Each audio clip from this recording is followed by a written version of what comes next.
Greater Warangal ఆరపల్లిలో వరి ధాన్యం కొనుగోలు కేంద్రాన్ని హన్మకొండ జిల్లా Rythu Bandhu coordinator Ellavula Lalitha Yadav, PSCS chairman Ittala Harikrishna శుక్రవారం ప్రారంభించారు. రైతులు ధాన్యం కొనుగోలు కేంద్రాలను సద్వినియోగం చేసుకోవాలన్నారు.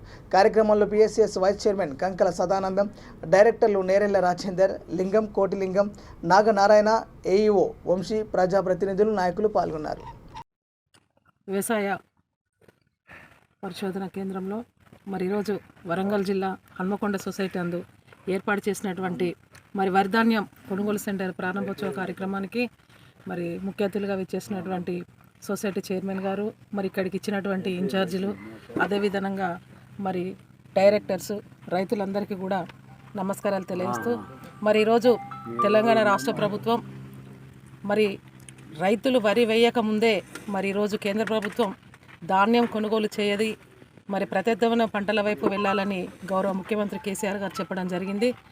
దాన్ని దృష్టిలో పెట్టుకునే చాలామంది రైతులు కూడా ఈసారి వరి సాగు వైపు ఎక్కువ మొక్కు చూపకుండా వేరే పంటల వైపు కూడా వారు వెళ్ళడం జరిగింది.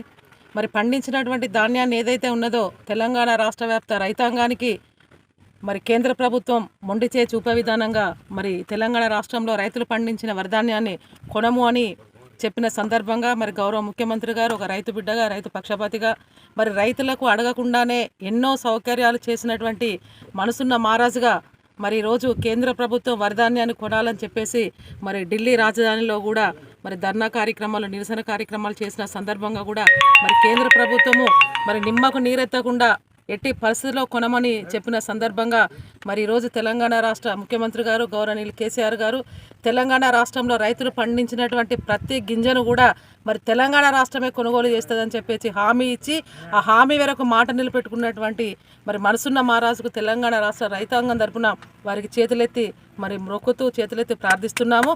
ఈరోజు వ్యవసాయాన్ని ఒక పండగలాగా చేయాలని చెప్పేసిన ముఖ్యమంత్రి గారికి రైతుల పక్షాన కృతజ్ఞతలు కూడా తెలియజేస్తున్నాము. ఈరోజు ఈ సెంటర్ ఏదైతే ఉన్నదో వరంగల్ జిల్లాలోనే చాలా చిన్న సెంటర్. ఇక్కడ చాలా భూములు కూడా రియల్ ఎస్టేట్ కింద పోవడం జరిగింది. ఉన్నటువంటి రైతులు ఎవరైతే ఉన్నారో వారందరూ కూడా ఈ యొక్క కేంద్రాన్ని ఉపయోగించుకోవాలి.